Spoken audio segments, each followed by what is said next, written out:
Awesome. Well, thanks so much for coming on the MBA.com Talks podcast. I really appreciate it. If you could just take a second to briefly introduce yourself, just a quick introduction for our viewers, that would be great. Sure. Hi, my name's Aaron Lichtig, and I am currently the Vice President of Customer Marketing at Xometry, which is a custom manufacturing on demand startup, although we've kind of grown beyond startup stage right now.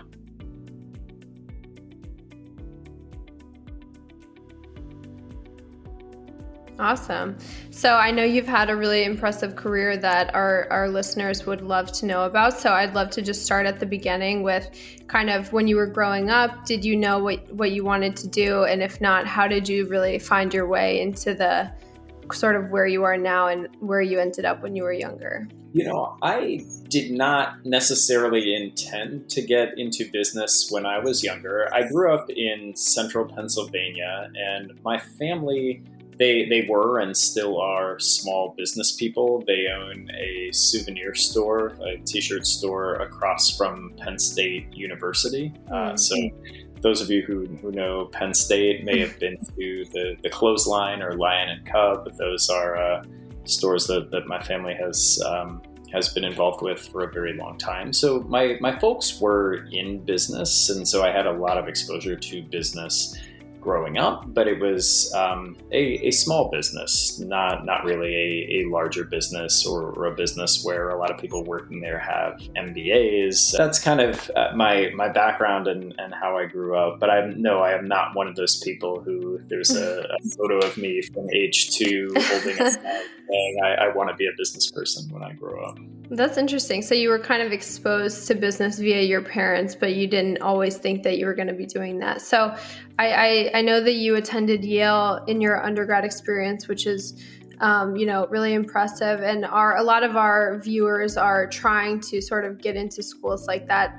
How did you, I know it was, probably a couple of years ago, but how did you decide that was a school you were looking into, and what was your experience like at Yale? Yeah, I think I ended up there because I always knew, I grew up in a small town and kind of away from larger cities, and I wanted to attend a school that was further away and see a little bit of the rest of the world. And when I went off to college, I was thinking about this the other day. I had only been to 5 US states. I didn't have a passport. So I definitely wanted to be somewhere where I could see some different things and then learn a little bit more about what the world was like as a whole. Now, college, you don't necessarily learn exactly what the world is like because it's a quite artificial environment no matter where you go. Mm-hmm. But I also loved the liberal arts. I loved history and English, and Yale was and still is a great place to study. I did end up interning at Procter & Gamble, where I later worked. And that was kind of my first exposure to a more formal job at a larger company. And I had a good experience. I liked it and learned quite a bit about how to manage a brand and how everything kind of comes to life.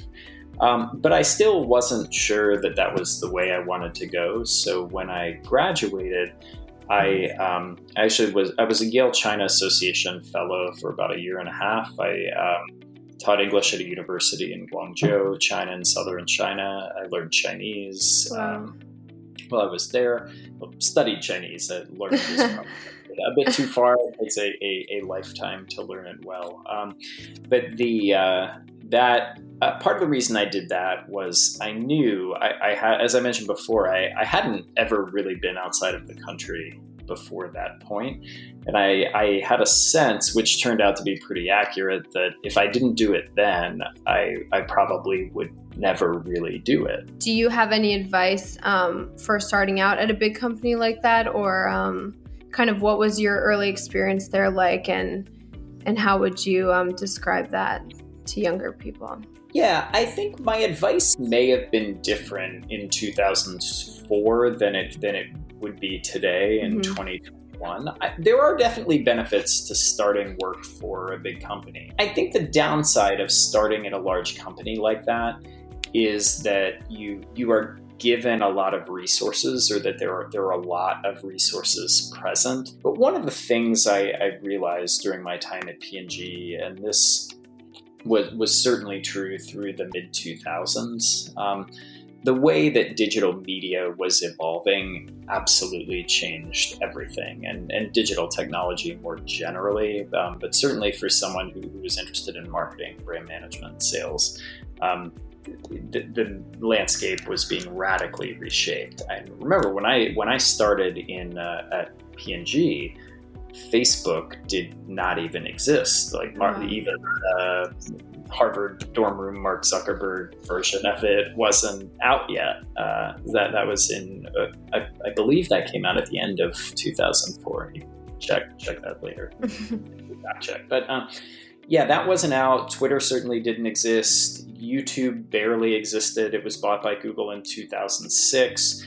Twitter launched, I think, its initial beta in 06 or 07. Wow. And you could just see the way that everything was going to play out as that landscape changed. And I started becoming more interested in digital technology, smaller organizations in general. And so I did some work with Google. Interesting. So I'm interested in your point about the larger companies having kind of more resources and more guardrails, and that being a potential negative for some people. So do you mean that in the sense of if you're working for a scrappier kind of startup, small company, that you would have to wear multiple hats and kind of play those roles yourself, and you would gain that experience, and that's the upside of not working for a large company? Or did I interpret that correctly?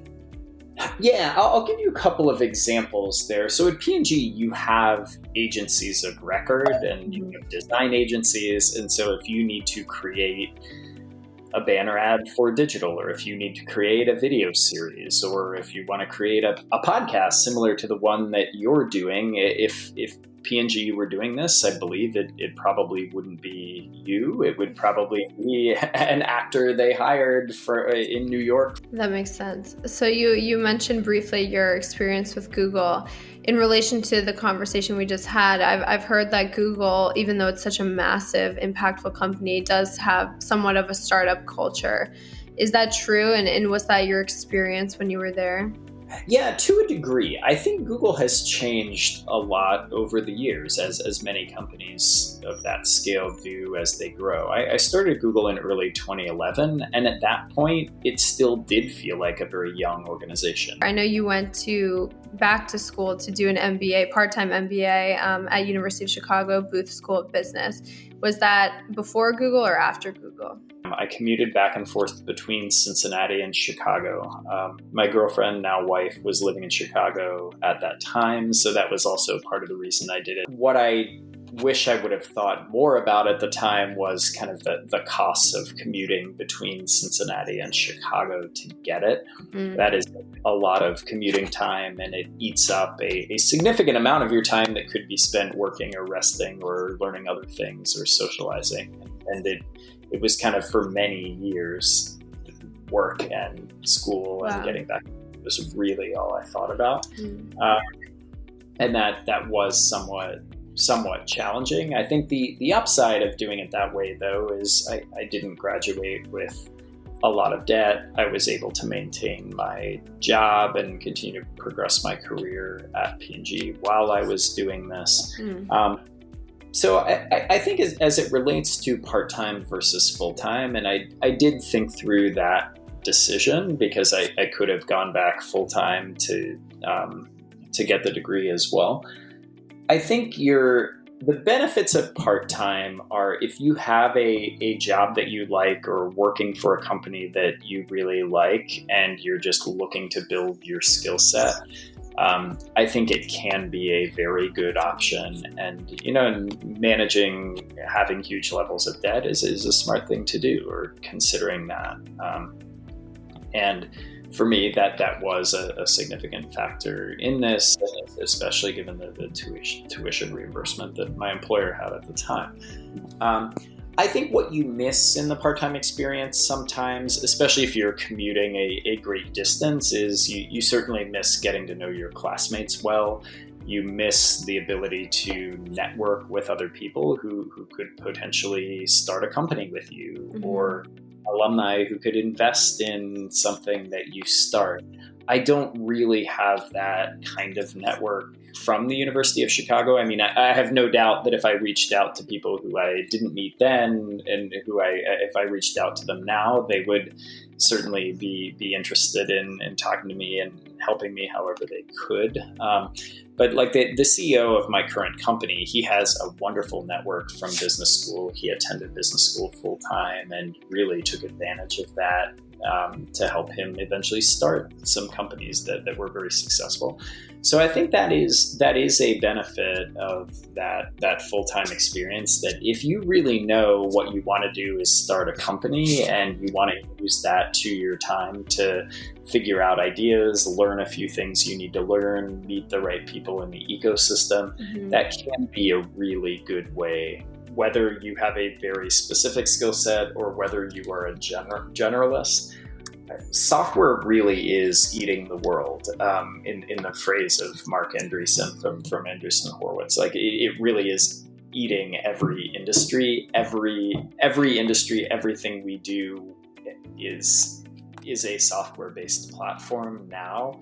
And so whether you are a marketer, or whether you are a finance person, a data analyst, or whether you are a product manager, product leader, the more you are actually able to get in there and do and really understand how things work on the back end, I think that is, for if you want to ultimately grow a career in business, that will be a net positive everywhere. Any type of company, large or small, teach it. I'm sure there are courses, like there were statistics courses at University of Chicago where we use statistics programs, where you did do a bit of programming.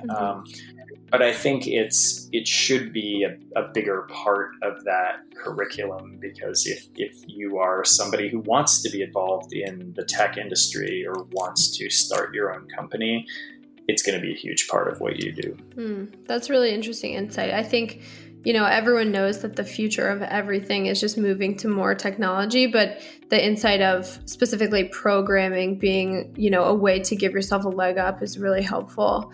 And of course, most of our listeners are wanting to become successful in business. So that's great advice.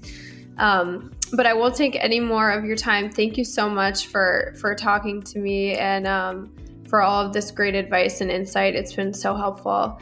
Thank you so much, Aaron. Have a good one. Thanks so much. All right. Thank you. Bye. Bye.